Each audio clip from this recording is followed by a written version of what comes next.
Hi guys, welcome back to my channel. Well, today I want to illustrate and analyze a word game recently published by the Compass Games. I'm speaking of Lebensraum, a grand, strategic, moderate complexity game of the war between Nazi Germany and the Allied nations. Well, you have in front of you only the eastern part of the war game. Please remember that in the box you find three map boards, but obviously to simplify my analysis, well, I'm going to show you only the eastern part of the game. I'm speaking about the Eastern Front. Please remember that this game is a new edition of the Simulations Canada Games of Lebensraum together with West Front. Now, the two games have been updated to include all non-errata, some small additions, and, well, you find a combination of a single game. Anyway, I'm playing only the scenario about the 3 turns of the Eastern Front. In fact, well, you find, let me take the scenario. Well, I'm playing, well, the invasion in the east set up, well, a scenario that lasts only 3 turns. Actually, well, I have appreciated a lot two rules about the war game. I'm speaking about the use of the leaders and the so-called movement points. So actually each action, each operation that a player starts, well, needs some movement points. So it's a sort of mechanic to represent, well, the cost of resource points. Anyway, I'm going to analyze the logistic phase in a next video. Now I want to start with the beginning of the first turn. That is a sort, it represents an exception. Why? Because there is a so-called surprise attack. That is a combat phase that you don't have to include in the ordinary procedure. So I'm going to show you a single combat. Such way you can understand all the modifiers and the entire procedure that you have to apply when you want to resolve a combat. And I'm illustrating this attack. Well, please remember that at first you need probably to understand better what you find on a single army counter. Well, generally you find the strength points, in this case 9, and the class of the unit. Please remember that the class is important when you are resolving the combat.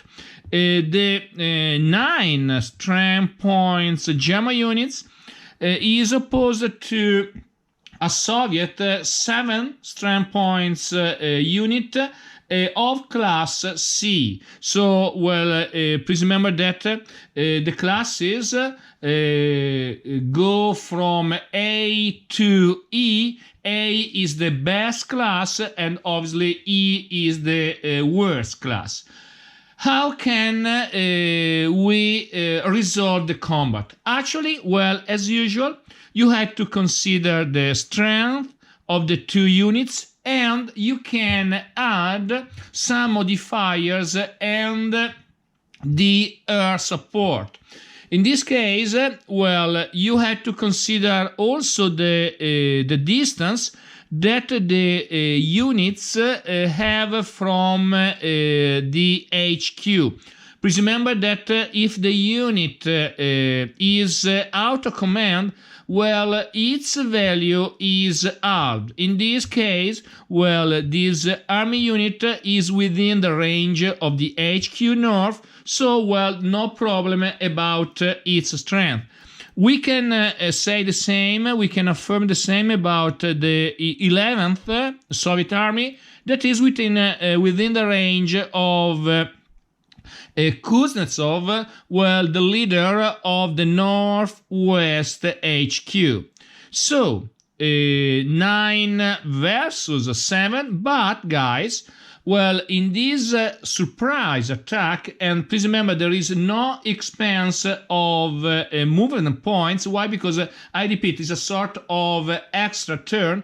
Well, you have 8 air points available, German air points available, and these each plane marker adds 5 strength points to the unit. So generally you place the marker under the HQ.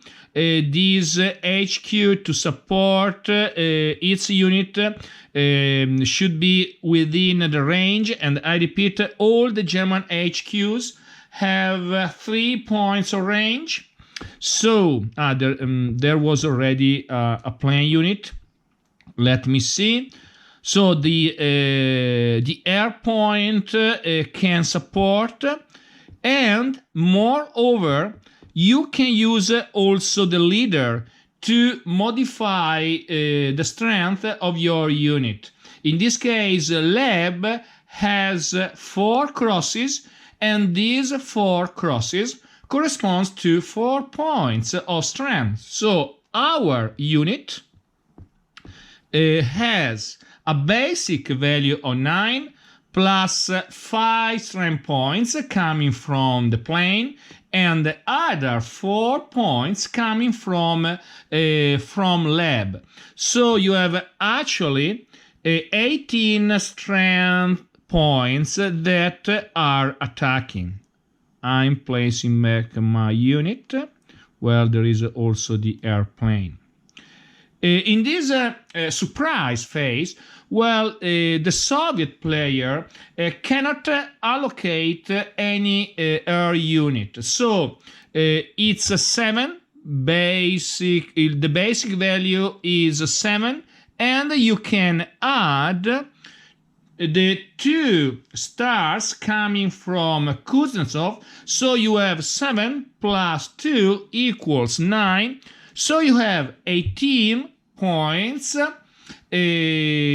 against 9 once. So you have starting odds of 2 to 1. But guys, you have to consider the last modifier that you have to consider is the class of the unit.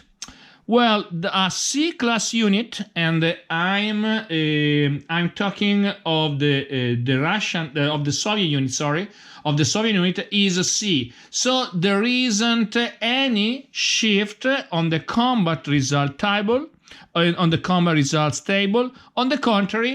a Class B German unit moves the column of 101. So the odds ratio now are 3 to 1. Let's roll the die. Well, so if you notice, the determination of the combat is really simple. So I appreciate a lot this characteristic. Well, I roll 2 on 3 to 1. Well, you have 1, 3. The first result is the loss of the attacker. On the contrary, on the right you find the defender's losses. So you have 1 loss for the German unit. Well, I'm simply flipping the unit. On the contrary, the Soviet unit has only 2 steps and is obviously removed. Moreover, the German unit can advance to the hex 21-23. Well, the attack is over. If you have noticed, well, no problem about the complexity of the game. And please remember that generally I appreciate a lot the possibility to focus on the strategy of a war game instead of reading continuously the rules.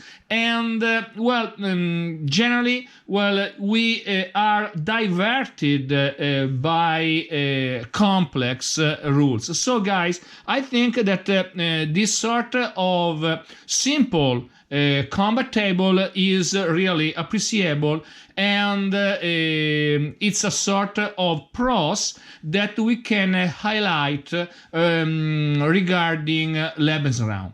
Obviously, guys, in this surprise phase, you have to resolve all the possible combats, and in the coming soon videos, on the contrary, after having completed these surprise attacks, well, I'm going to illustrate, a video in which you will find the logistics phase. Please remember that I'm going to dedicate 3 videos to Lebensraum, and these 3 videos will be divided into the logistics phase, the players phase, and the final redeployment phase. So actually, this is the first episode out of 4 ones that I'm dedicating to this very, very, very good game system. Thank you for your attention. Hope to see you soon in the next videos. Bye.